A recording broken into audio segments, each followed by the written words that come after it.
Hi viewers, welcome to cooking leaf. ముందుగా subscribe చేసిన మీ అందరికీ చాలా చాలా థ్యాంక్స్ అండి.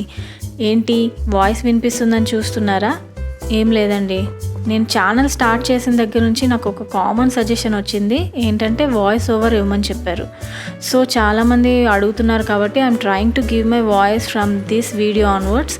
So I hope you all are enjoying my recipes. Thank you. ఈరోజు మనం చాలా సింపుల్గా ఫాస్ట్గా ఓట్స్ దోశ ఎలా చేసుకోవాలో చూద్దాం. ముందుగా ఒక కప్ ఓట్స్, అరకప్పు అటుకులు ఒక ప్యాన్లో వేసుకొని 2-3 నిమిషాల పాటు వేయించుకోవాలి.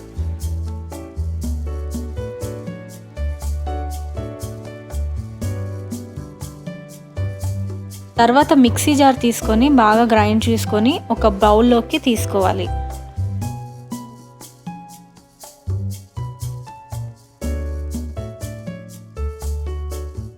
ఇప్పుడు అరకప్పు ఉప్మా రవ్వ, పావు కప్పు బియ్యం పిండి వేసుకొని బాగా కలుపుకోవాలి. ఇప్పుడు తగినంత ఉప్పు, 150 గ్రాముల పెరుగు వేసుకొని కొంచెం కొంచెంగా వాటర్ వేసుకుంటూ దోశ బ్యాటర్ కన్సిస్టెన్సీ వచ్చేలాగా కలుపుకోవాలి. ఇప్పుడు 10 నుండి 15 నిమిషాల పాటు పక్కన పెట్టేసుకోవాలండి. తర్వాత బ్యాటర్ కొంచెం చిక్కపడుతుంది. మళ్ళీ కొంచెం వాటర్ వేసుకొని అడ్జస్ట్ చేసుకోవాలి.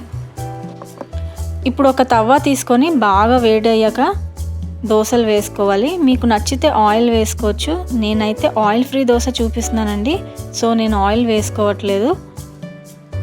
పిల్లలకి గీ వేసి రోస్ట్ చేసుకోండి, చాలా ఇష్టంగా తింటారు, చాలా టేస్టీగా కూడా ఉంటుంది. అంతే అండి, ఇంట్లోనే సింపుల్గా హెల్తీగా ఫాస్ట్గా ఓట్స్ దోశ ఎలా చేసుకోవాలో చూసారు కదా. మీకు నచ్చిన చట్నీతో సర్వ్ చేసుకోండి. టొమాటో, కొత్తిమీర చట్నీతో అయితే చాలా బాగుంటుంది. ఈ వీడియో కనుక మీకు నచ్చినట్లయితే షేర్ చేయండి, లైక్ చేయండి.